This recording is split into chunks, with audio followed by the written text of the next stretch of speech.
guitar, just all lined up, right? Yeah. So how do you feel about the fascination with Guitar Hero and MySpace? Guitar Hero and Rock Band. Would you guys ever want to have your songs in there? We have a song on Rock Band too. Do you? Yeah. Yeah. Magnetic Babies on Rock Band too. I'm trying to think, was it a download? Yeah, they did like the 20 bonus. We want to have a full video game though. Yeah. We think it's, obviously, like, we wish more kids were actually playing real instruments.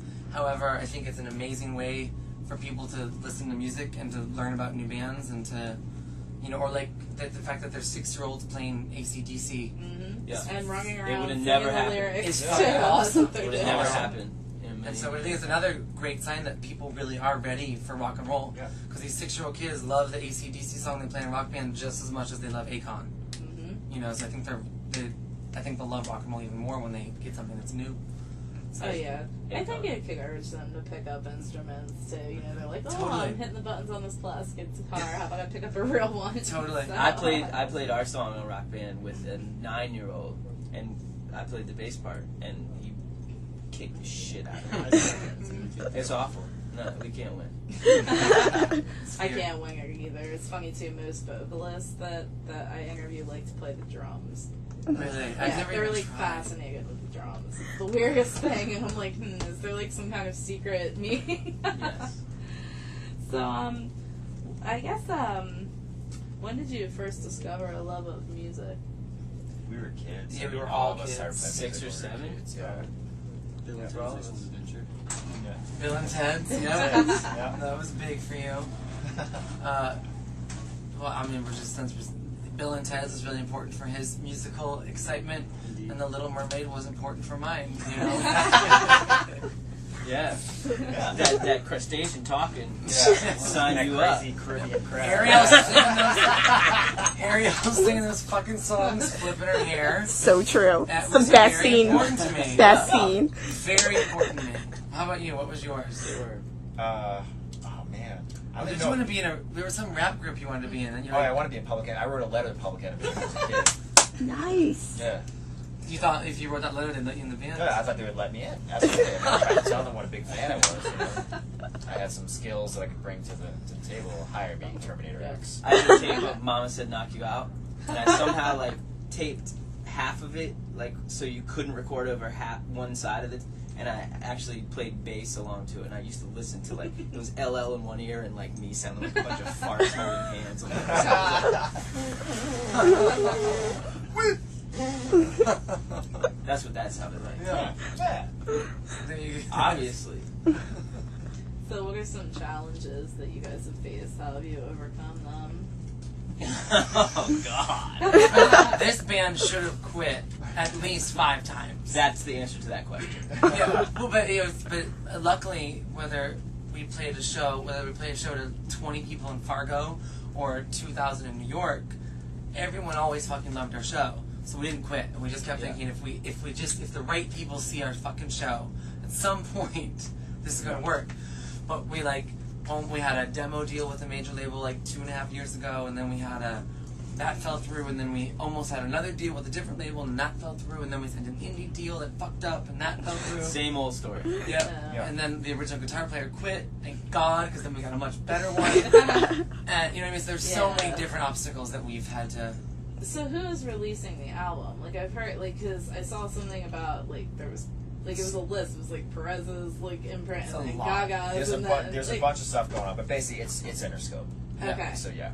That's what I thought, because it was, sung up with Interscope, and I was like, I was confused at, where it was coming from. Yeah. Yeah. It's like a smorgasbord. Yeah. Feeding ground of There's but- Plain baby. Yeah. Perez, Gaga, Streamline, Geffen, Interscope. And it's all under Universal's umbrella. Yeah. So. Hey, if you guys could keep it straight, we could keep it straight. Who cares? But that's what I said before. I'm never like the band only because of what label they were on. Who cares what label comes out? The end of it is the record. If it's on this label or that label, no one cares. So as long as it gets out is the thing that counts. So. Yeah. So, what's been one of your craziest fan experiences? There's a lot. That's really tough. One of the most flattering experiences was playing Las Vegas and people started to take some of the things that we usually do. Like I wear a half jacket. Someone came in a half jacket. That was pretty amazing. And it's a positive thing. Yeah. Or like I change my outfit on stage in the middle of the set.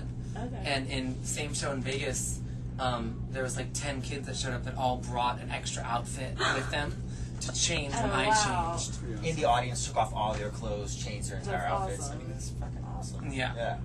It was pretty. And then the normal of people showing up in odd places to bang us. And trying to cut our eyes out, Stalker, put in yeah. snow globes. That's creepy. But we're all for that. Please try and sleep with us. Please try and cut our eyes out. Yeah. Just come. Just come to the show. Whatever you're gonna do, we don't fucking care. Just come. And what's the strangest item on your tour, Roger? What's the strangest thing you can't live without on the road? You know, when you're a filthy rock band and you're on tour with the biggest pop star in the world, you don't really like try to get too much weird shit to get kicked off the tour. Yeah. So we're like, oxygen, will to live. That's on my rider. I think we get. What do we get? A bottle of whiskey and 2 bottles of champagne. Yeah. And some gum. About 100 Diet Cokes. And 100 Diet Cokes. And enough room on stage to perform. But not too much room. No, Just enough. Just enough. What's the preference for you guys between playing smaller club shows versus these big like arena shows? Do you think it's a little more intimate like in the club shows? I mean, I know it gets out there for more people in the arena. Yeah. It depends. I think there's positives to both of those. When you play a little room, you can feel the fans are right there. Right. You can really get that connection. Here, obviously, the people are sometimes hundreds, if not 1,000 feet away. Right. But that's a different sort of energy. You can really feel that when there's that many people. So there's great moments. But we like to try to make these huge places feel like a small club somehow. Yeah. You know. Well, it's funny, when you're on stage, all you have is the sound coming from the monitors. So you don't hear what the audience is hearing. So for us on stage, the sound, it sounds exactly the same whether there's 200 people or 12,000, which is so... Because this was our first time ever playing an arena when we in Montreal. So we were like, got off stage and we were like, that wasn't that different. Shit! It sounded exactly the same to us. Or then, like, if you're in a really, really tiny club and the fans are so excited and they're screaming their fucking heads off, that hurts your ears a lot more than 12,000 people cheering. Yeah. You know what I mean? Because when there's, like, 20 girls this close to your face screeching, that fucking hurts. And it's awesome. You know what I mean? So it's like, the things we thought are, like, I don't know, it was all different. But Yeah. There's always a front row. And that means there's always a face, like, right in front of you. Yeah. That's our thing. So what's the best way for fans to keep up to date with what's going on with you guys?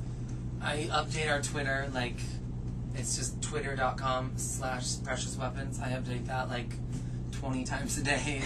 Our band Facebook page has a lot, and our MySpace has, like, a lot of, like, the download exclusives and has all the listing of the shows and everything. But for the constant crap, Twitter's the best. Cool. Yeah. So is there any, final message or comment you'd like to share with our, your fans or stakeholders? We hope you all get laid right now. That's Even what it'll if it's sound like. with yourself. That's what it'll sound like.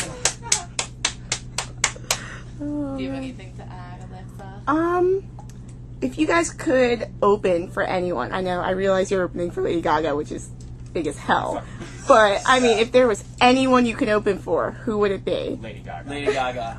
Yeah. She's pushing the most boundaries right Her show now. is mind-blowing. And us with her, just artistically, just like the chaos meets order thing of it is amazing. Okay, and do you guys have any rituals before you go on stage? I've heard weird ones. Yeah. There's lots of stretching involved. There's lots of warming up. Nothing too ridiculous. Okay, I'm done. We're gonna work on that though, because a lot of people ask that question.